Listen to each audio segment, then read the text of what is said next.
Hidup tuh kadang kayak sinetron, banyak drama, banyak plot twist, dan yang paling nyebelin, endingnya kita yang stres sendiri. Yap, hari ini kita bakal bahas dua hal yang sering banget jadi combo maut, stres dan overthinking. Keduanya tuh kayak mantan yang gak bisa move on, terus ngikutin kita kemana-mana, dan bikin hidup makin ribet. Oke, kita mulai dari definisi dulu, apa sih itu stres? Stres itu reaksi tubuh waktu kita ketemu tekanan. Tekanan fisik, tekanan emosional, atau tekanan hidup kayak kerjaan numpuk, dosen killer, atau wifi nge-lag pas presentasi. Sedangkan overthinking itu kebiasaan mikir terus, muter-muter, gak kelar-kelar. Kayak nonton film horor, tapi otaknya bikin cerita sendiri. Tadi gue salah ngomong gak ya? Dia balas chat jam 3 pagi, maksudnya apa? Atau, ini karma karena gue ngambil cilok temen gue pas SD. Lalu, gimana caranya tahu kalau kamu lagi stres atau overthinking? Ciri-ciri stres.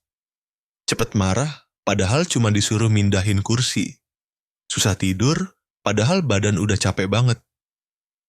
Nafsu makan berubah, bisa makan kayak kuda atau nggak makan sama sekali. Sering pusing, jantung berdebar, dan pengen jadi tanaman aja.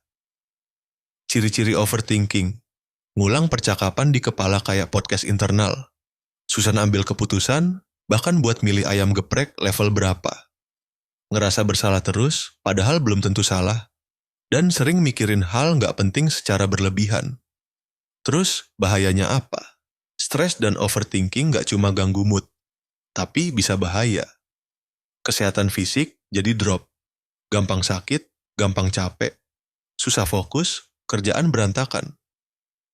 Emosi nggak stabil. Bisa nangis cuma gara-gara lihat iklan mie instan. Dan yang paling serem, bisa picu gangguan kecemasan, bahkan depresi. Kenapa sih kita bisa stres dan overthinking? Pertama, tuntutan hidup. Sekolah, kerja, nikah, punya rumah, cicilan. Kadang hidup tuh kayak to-do list yang nggak ada ujungnya. Kedua, media sosial. Lihat orang lain liburan, kerjaan enak, kulit glowing. Terus kita mikir, gue ngapain aja hidup ini? Ketiga, perfeksionisme. Pengen semuanya sempurna. Pas ada yang salah dikit, langsung panik. Keempat, trauma masa lalu. Pengalaman gak enak yang terus teringat dan bikin takut kejadian lagi.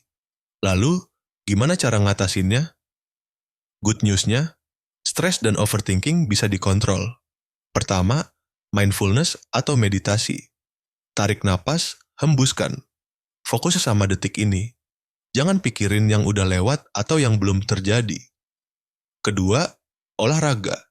Jalan kaki, jogging, atau joget TikTok juga oke. Yang penting gerak. Ketiga, journaling. Tulis semua isi kepala, biar nggak numpuk di pikiran kayak cucian hari Minggu.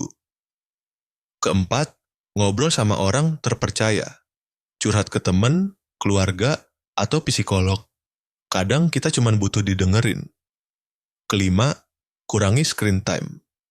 Scrolling berita jam 2 pagi itu bukan self-care. Itu self-sabotage. Terus, kapan harus cari bantuan? Kalau stres dan overthinking udah ganggu aktivitas harian, tidur, atau hubungan sama orang lain, itu saatnya minta bantuan profesional. Psikolog atau konselor bisa bantu kamu pelan-pelan keluar dari pikiran yang ruwet. Ingat ya, ke psikolog itu bukan berarti kamu gila. Itu berarti kamu sayang sama dirimu sendiri. Stres dan overthinking itu wajar, namanya juga manusia. Tapi jangan biarin mereka ngatur hidup kamu. Hidup cuman sekali. Jangan dihabisin buat mikirin hal yang belum tentu kejadian. Stay chill, stay waras. Dan jangan lupa, istirahat juga produktif. Gue pamit dulu. Semoga kamu makin tenang, makin bahagia, dan gak mikirin mantan terus ya.